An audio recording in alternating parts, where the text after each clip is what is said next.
Okay, so my name is Olivier Cormier-Otaño, and if you can move to the second slide already. A bit of information about me. I'm an integrative and relational counselor and a psychosexual therapist. I'm in private practice. I am accredited by the British Association for Counsellors and Psychotherapists, and I'm accredited, an advanced accredited sexual minority therapy with pink therapy. 99.9% of my counseling clients are gender or sexual minorities. I only have one client who is straight or heterosexual. I'm French, Spanish, and I'm also a UK taxpayer. And I put those three together because I think this is what I'm going to be talking about, the difficulty to actually work with different identities and negotiate them and make them alive, and work the conflicts between different identities. I have an interest in gender identity and sexuality, and my approach is non-pathologizing to any GSM, any gender and sexual minority. Shall we go to the second one? So I started in 2008 a certificate in sexual minority therapy, open to qualified counselors and psychotherapists, run by Pink Therapy, who's based in London. They're running the independent leading organization in training therapists in working with gender and sexual minorities. And Dominic Davis, who run the company and run the course, interviewed me and said, well, what is the sexual minority you're not familiar with? And he said to me, well, okay, it seems like you know quite a bit. What about asexuality? I thought, I don't know anything about asexuality. He says, fine, you're going to have to do a presentation to your peers on asexuality. I was very disappointed.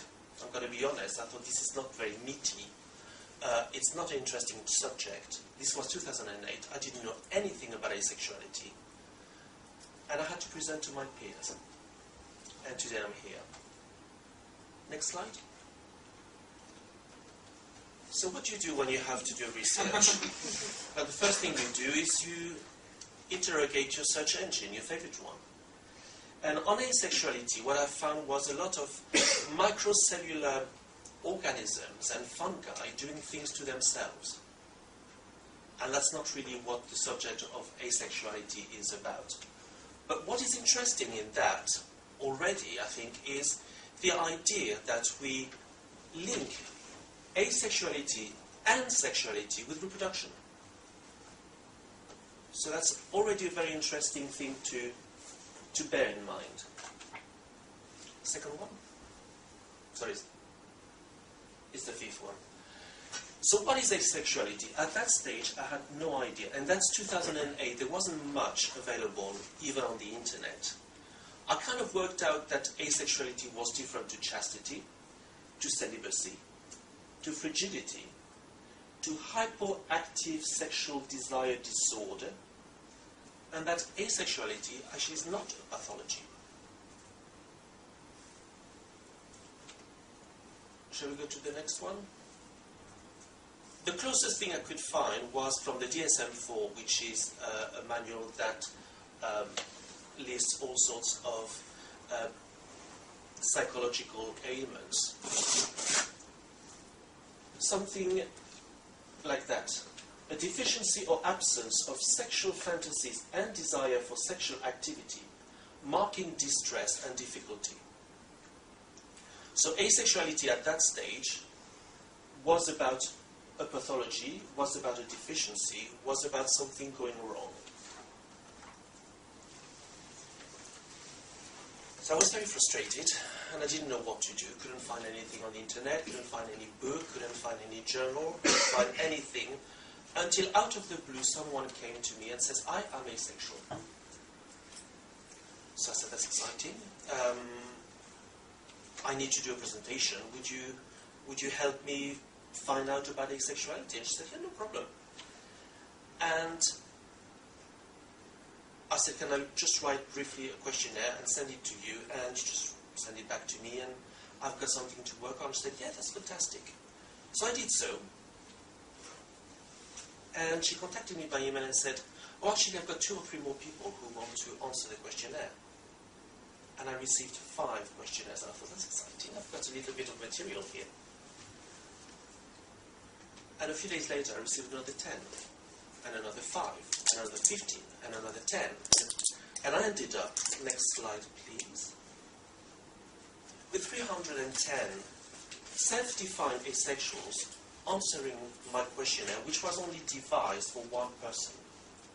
So it wasn't a research, it wasn't an academic research, but I ended up with a lot of data that I had to work with, that I had to do something with. So I'm going to share a bit of figures with you, and then I'm going to share with you some of the voices of these asexuals, what they've said to me in their questionnaires.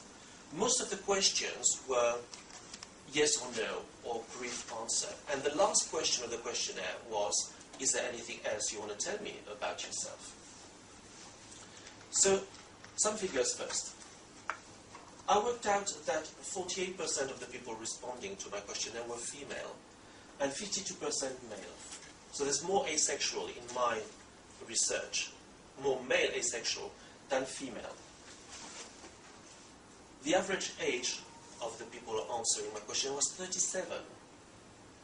61% never had experienced sexual intercourse. And 76% decided or realized in their mid-teens, so around 15 or 16, that they were asexual. Can we go on the next slide, please?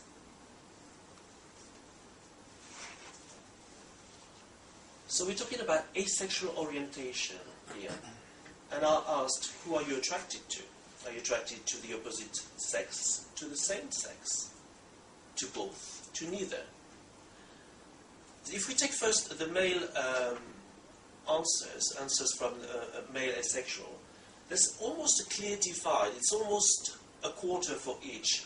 Opposite, same, both, and neither. If we look at the female, we're talking about attraction. Who are you attracted to, not necessarily sexually. There's a huge variation. 41% are attracted to the opposite gender, the opposite sex.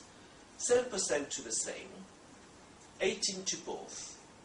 Neither for 33%. And 1%, I think, didn't understand the question. To this, there's something I'd like to bring, which has been written by Lisa Diamond, who's an American therapist. She wrote about sexual fluidity in women and how women are more attracted to a relationship rather than a gender. So the figure here might be very fluid in themselves if we were to ask a few months down the line the same people. Next slide, please.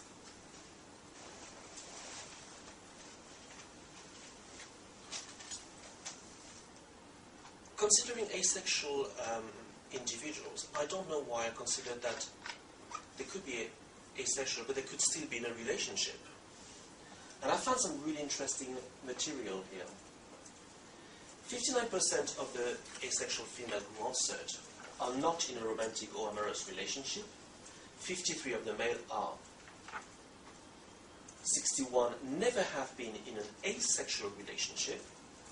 And 70% of the male have never been in an asexual relationship.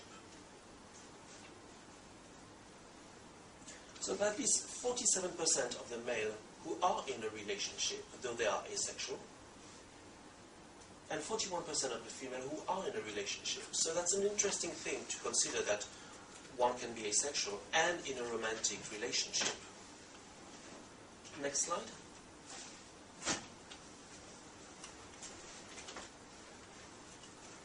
So 41% of the women, 46% of the men are in a romantic and amorous relationship. What about the partner? For these asexual people in a romantic relationship, 40% have a partner who's not asexual. 85% are in an open relationship. So that brings a bit of a debate of what constitutes a relationship, what constitutes a healthy relationship, and is monogamy a healthy way to run a relationship? Come along.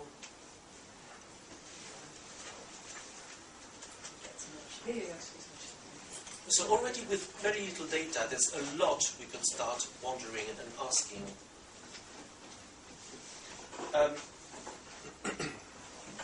Some asexual explained to me that they were very resourceful to accommodate the needs of their non-asexual partner. In terms of gay couple, where one was asexual and the other one wasn't, the non-asexual partner would go to saunas and have his sexual activities dealt with outside. Whilst heterosexual couples, a few of them told me that they had this arrangement where the lover of the non-asexual partner would live in-house. So in a way, the sex was happening in-house, but it was completely hidden from the public eye, and the lover was considered as just a lodger. So where does it hurt? Because we're talking about hidden things here. And that was, again, in 2008, people answering 71% saying that their choice was generating curiosity. So when one comes out as asexual, one has to explain something. 64% feel pressure to justify and explain their choice. 74% feel people do not respect their choice. 78% found their sexual orientation was not accepted. 79% experienced oppression or discrimination because of their sexual choice. 64% felt nobody supported them or their choices.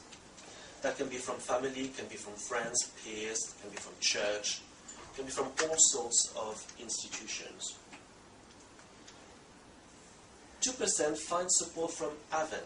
AVEN is the only forum at the time that I could find, online forum and website. It's the Asexual Visibility and Education Network. It has 13 languages. There's 13 versions of the website, and asexual post a lot of their thoughts and share their thoughts. My respondents, only 2% knew about AVEN. 17% had very negative views of AVEN or AVEN. I think it's because it's an American website. And the rest have no idea. In 2008, there was no one to support them emotionally. So that raises the question of community. Some difficulties have been brought up by these questionnaires. Some people have, I've counted 16 cases of rape. There might have been more. So 16 people have said to me that they've been raped, and as a result they decided to, or they realized they were asexual. Could there be more? I don't know.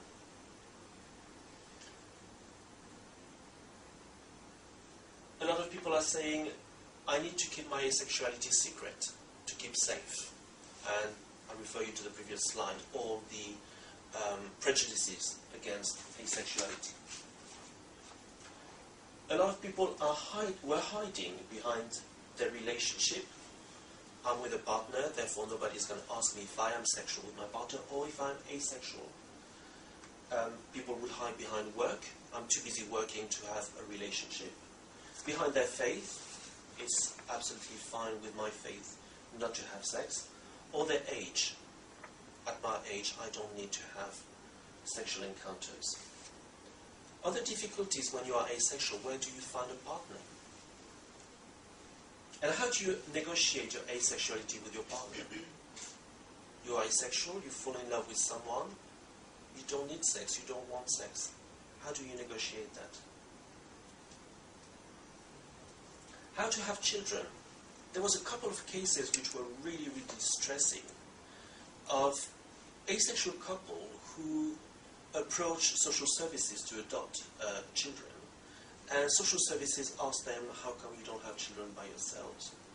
And the couple said, we are asexual. And social services said, well, this is not normal. If you are asexual, you're not fit to be parents. I'm gone, I'm back. So isn't asexuality more acceptable? How long is a piece of string? What is the right amount of sex one should have? What works for you? 2008, 2009, I discovered that there was no interest in asexuality from the caring profession, no understanding. So maybe something is really happening here in Warwick, and we can move it a bit further. Next one.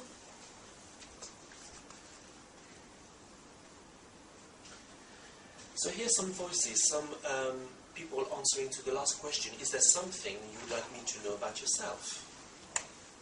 And I must say, there's 4 slides, and they're quite powerful. I'm going to go through them all. But they're quite powerful, and when you receive 5 or 10 of them per day, and you open them and you read them, it's really, really moving. Really, really moving. But it also highlights the fact that people need to find the words to explain what's going on for them. And where do they find a way to explain what's going on for them if their sexuality is considered as shameful or abnormal or a pathology?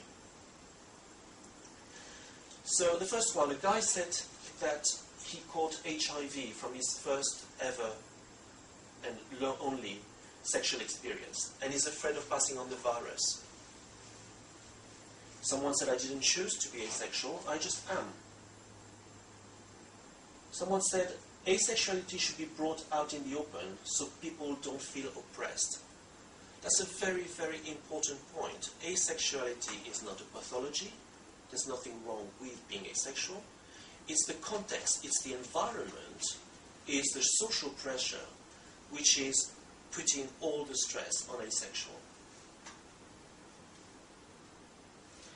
I hope you understand me, because nobody else does. Please publish a paper that says I'm not mentally ill, I beg of you. So once again, sexuality is extremely linked to mental well-functioning. Who says? Someone said I'm very normal. A Catholic priest from Ireland, I believe, said, I have more problems with a whiskey than thinking about sex. Has no questions about his asexuality. I always hated sex. Now I'm a respectable widow. I'm able to be myself, and it's wonderful. This is a woman who had been in an abusive relationship for years and years and years, and her husband was forcing himself onto her. And now she's finding her identity. But as she got words, and as she got someone to talk to.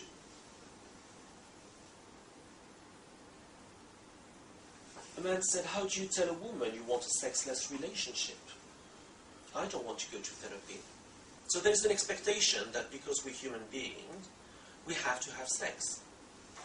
So if we don't want sex, how do we manage that? How do we explain it? Do we have to go to see a therapist? How do you say you find sex revolting to people? Surely I can't be the only one. Someone said, I don't like being touched, but I would like to meet. So there's a need for relationship. There's a need to be social animals, to be with others. But that doesn't mean we need to have physical contact or sexual contact. Someone suffered pressure from his parents when he said he was asexual, and he received 10 shots of ECT, electric convulsive therapy. So electricity driven through his body to make him sexual. Someone said, I might not be asexual forever. Another one says, doctor says I'm a deviant. The priest says it's a holy union. He is married. He suffers pressure to have children. So my wife pretends she's barren. So again, people are having to cover their asexuality and lie. Someone said he's very lonely and would love a partner, but he's been called a freak and he is gay.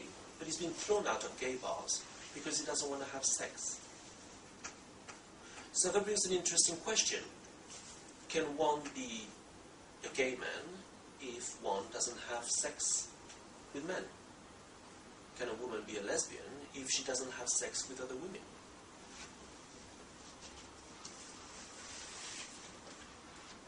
And the last one, that slide. We're not lesbians. My girlfriend, that's an interesting concept here. An asexual couple together, but they're not lesbians. Next slide. Sorry. My counselor says I'm questioning my sexuality, but what if I don't have one? What do I do then? I hate being like this. I think there must be something wrong with me.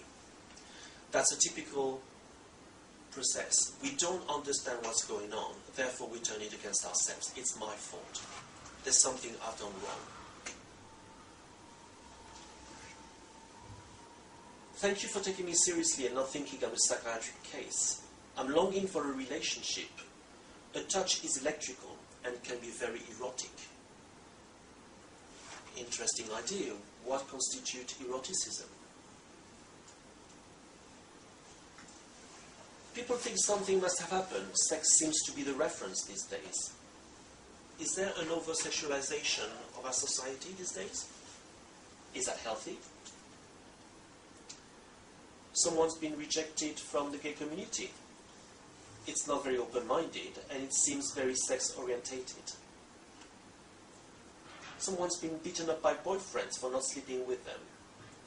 He's never heard of asexuality. Is it recognized as a valid sexuality?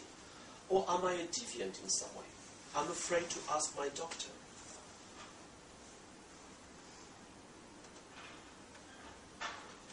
The last slide on voices. Very powerful statement.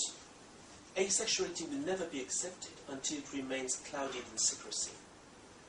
So a bit like other GSMs, like other gender and sexual minorities, gay, bisexual, queer, kink, whatever, we have to come out, we have to expose ourselves so that we are going to be recognized.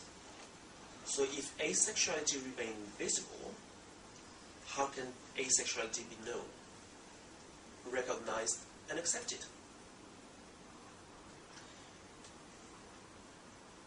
I do not want people to know I'm not normal. How can I be accepted when doctors say I am not normal? I'm very disappointed. I've let my family down.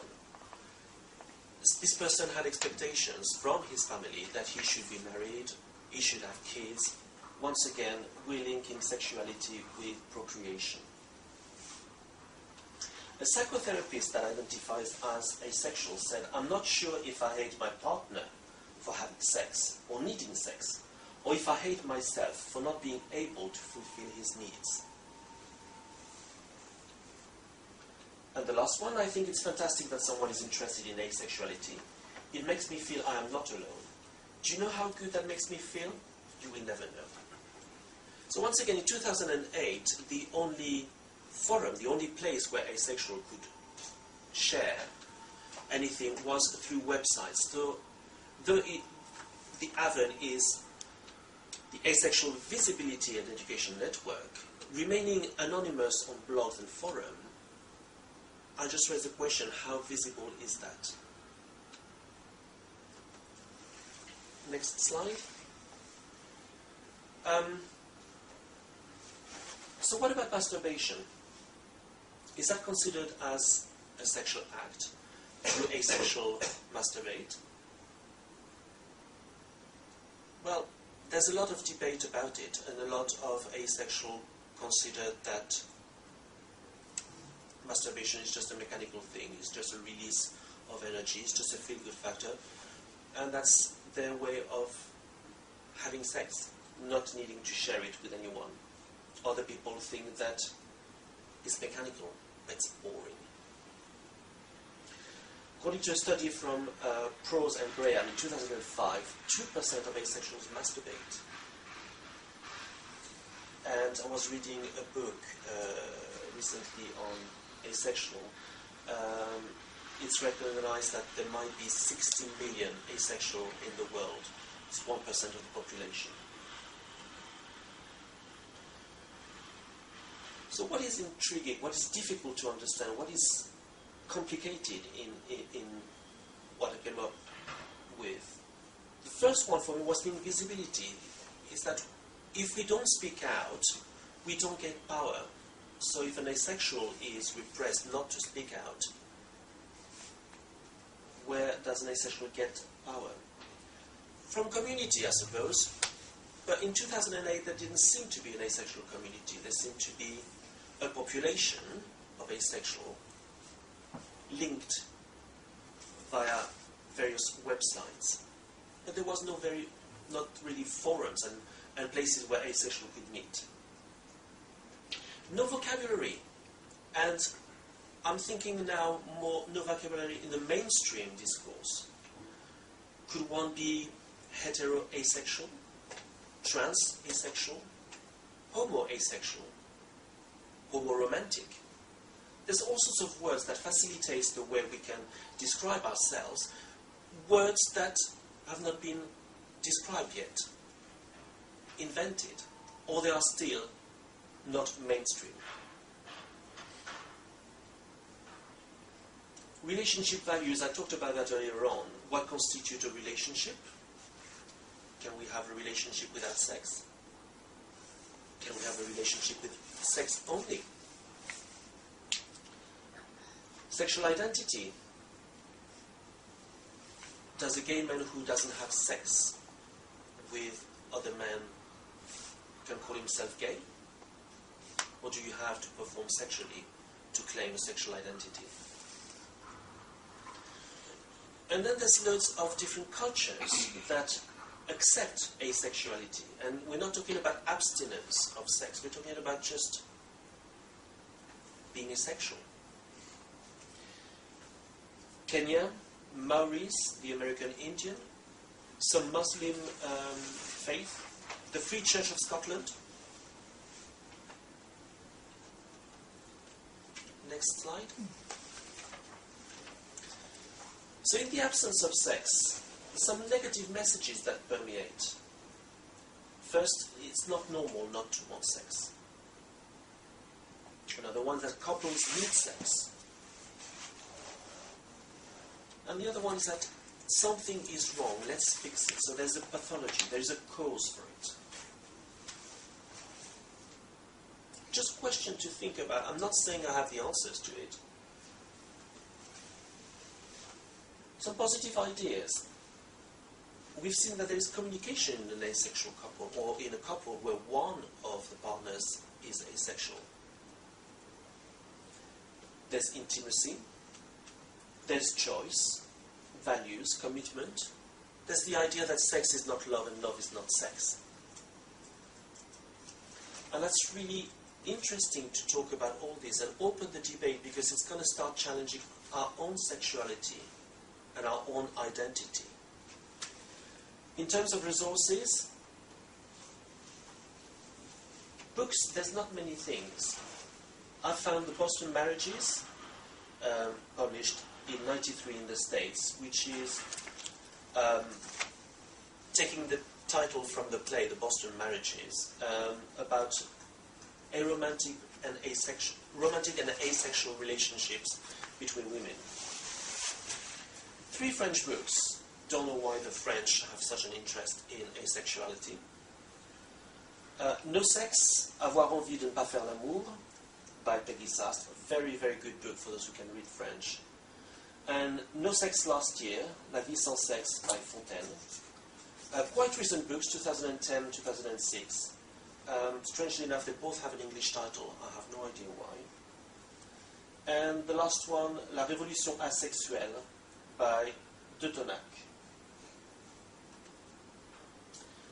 Next slide, it's going to be the last one. Some authors to mention who wrote a lot about asexuality: Prose and Graham, Scherer,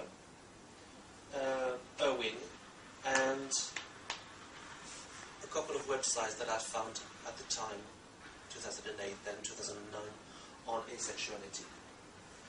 And my email address, if anyone wants to contact me. Thank you very much.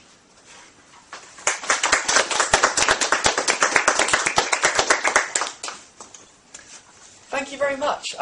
If you could stay on the podium just for a second. We've got a couple of minutes if anybody wants to ask any questions. Are you okay with that? Yeah, as long as I'm not being tortured. Are there any questions from me? I was just wondering if your resources and like your findings are online anywhere, because they'd be quite useful. No. Could I email you and you could send them to me? Thank you. You raised the question just at the end there. It said, do you have to have sex to claim a sexual identity? Would you say, like, could you elaborate on that idea more? Do you think it's true? Do you need to have sex to claim a sexual identity? What do you think? I think it depends on every individual. And I think this is one of the problems I encounter with gay men coming to my practice and saying they're having too much sex and they don't have intimacy. It's almost as if their sexuality, their sexual identity is validated by performing a lot. But that's beyond the point. This is just sex. So I don't think, personally, that the sexual act defines your sexual identity. But for a lot of people, it could be different. You think that sometimes that may come as a result of a hypersexualized society that we live in now? I mean, in advertising, nudity is rife, in advertising, everything's hypersexualized. It's creating a benchmark. It's creating an idealization of what sex should be, which I don't think it's healthy. What sex is for me is not going to be what sex is for you, and the right amount for you might not be the right amount for me. And if there is an authority that can say, this is what you need to be a healthy, functioning sexual man, that becomes a bit fascistic. Maybe. So it's about everyone finding their own level of comfort with their own sexuality, rather than thinking that there is a model which is portrayed by the media, by the press, by the club scene, by the amount of partners you have and the amount of orgasms you can reach in a night or in a day. It's interesting that the DSM is already in there, isn't it? That despite the fact there's obviously not been very much social discussion, that we actually probably, I mean, even us here today, I mean, there's not really anything that you can say is, there's a lot of material, let's say, but DSM has already come up with a mental health category. I mean, I think that's quite a concern, actually, that if we narrow down the categories that DSM has produced for mental health in relation to sexual behaviours, it still leans really towards heterosexual sex as being less pathologised. Most of this seem to be quite definitely in there. I didn't know asexuality had been defined by it. There's two diagnoses. One is HSDD, hyposexual desire disorder, and the other one is SAD, which is sexual aversion disorder. So wherever you go, really, whatever you do, we don't do. Because I read some time ago that there was a suggestion to include hypersexual desire disorder in the next one, the DSM. I think it is. So I think he was trying to. I don't know if they have. Yeah. But the DSM-5 is about to be produced. But the extent to which there's that narrowing gap of what is deemed to be non-pathological sexual desire, too much is problematic. Yeah, that's right. Yeah, that's right. Well, just write some mechanical course. The other thing which is interesting is that it's also driven by big companies who manufacture Viagra and all sorts of other sex stimulants. So if we pathologize asexuality, the more we pathologize it, the more we can market a new medicine and make a lot of money. Just as a matter of interest, you're training, is that right? You're a psychosexual therapist, isn't that? Yeah. I'm just wondering if in your training, I'm finishing my discussions diploma. about asexuality were part of your training. Is it part of my training? Yeah. I don't think it is, but it will be because I'm going to present it. Okay, but it's So down it to you is. to do it. Yeah. Yeah. Yeah, there's going to be a lot of low desire and arousal problems and all sorts of other psychosexual health issues, but the asexuality negotiation and experience is not going to be discussed in the course. Are there any more questions? Oh, yeah. I sort of found it interesting, sort of carrying on from the thing on DSM, was that the definition given in the DSM, which is the closest, isn't quite the same as the asexuals themselves use for it. So you've sort of got this sort of moving people about where the DSM thinks they are rather than what they actually are. I think that's what's interesting is that I think it needs to come from the asexual community, the vocabulary, not from laboratories or scientists or even therapists. You know, as a therapist, I facilitate the client story. I help them develop their own narrative. I don't impose my narrative onto them. And I think that's what's important with the asexual communities, to come forward and tell their narratives. There's also something very, very interesting that is happening in the asexual movement. Correct me if I'm wrong, but there is a new definition, which is demisexual. I don't know if anyone has heard about demisexual or semisexual, which is the attraction, sexual attraction to a partner, which is only linked to romantic feelings. So someone is, in essence, asexual until that someone is involved romantically with someone. So already we are developing some words, some vocabulary, some ideas. Thank you very much. Yeah, thank you very much. Right.